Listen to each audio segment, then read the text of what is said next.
हज़रत नूह से हज़रत मोहम्मद सल्लल्लाहु अलैहि वसल्लम तक खुदा के बहुत से पैगंबर दुनिया में आए। उनमें से 3 पैगंबर ऐसे हैं जिनकी मादी यादगारें आज भी दुनिया में मौजूद हैं। 3 पैगंबर हैं हज़रत नूह अलैहिस्सलाम, हज़रत इब्राहीम अलैहिस्सलाम और हज़रत मोहम्मद सल्लल्लाहु अलैहि वसल्लम। 3 पैगंबरों की ये मादी यादगारें अलामती तौर पर दावत के 3 दौर को बताती है।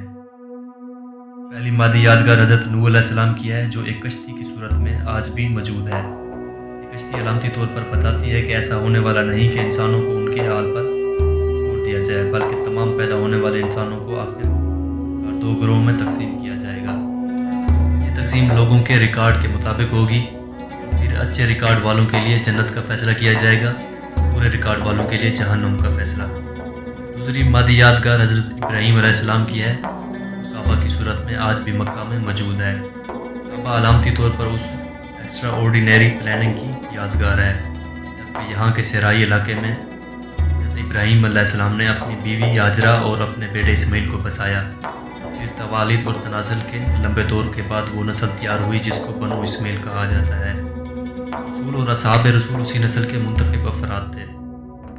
यह एक इस्तिस्नाई ग्रोह था जिसको एक मुस्तशरिक ने नेशन ऑफ हीरो कहा है। तीसरी मादी यादगार हज़रत मोहम्मद सल्लल्लाहु अलैहि वसल्लम की है, मदीना की मस्जिद नबवी की सूरत में है। मस्जिद नबवी के अंदर हज़रत मोहम्मद सल्लल्लाहु अलैहि वसल्लम की कब्र वाक़ है। हज़रत मोहम्मद और आपके असहाब की गैर मामूली कोशिश से इंसानी तारीख़ में एक नया दौर शुरू हुआ। उस नए दौर को दौरे शिर्क का खात्मा और दौरे तौहीद का आगाज़ कहा जाता है।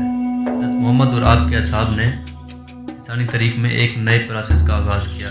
उसके रिज़ल्ट में वो इनकलाबी वाक़या पेश आया जिसको कुरान में इज़हार दीन कहा जाता है।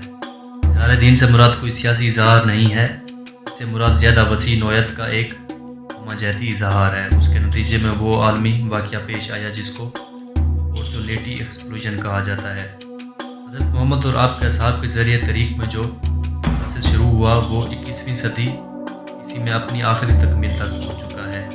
इस इनकलाब के मुख्तलिफ पहलू हैं, मसलन मजहबी आज़ादी, तौहीद के हक़ में साइंसी शवाहिद, printing press, global mobility, centralization of political power, age of institution वगैरह।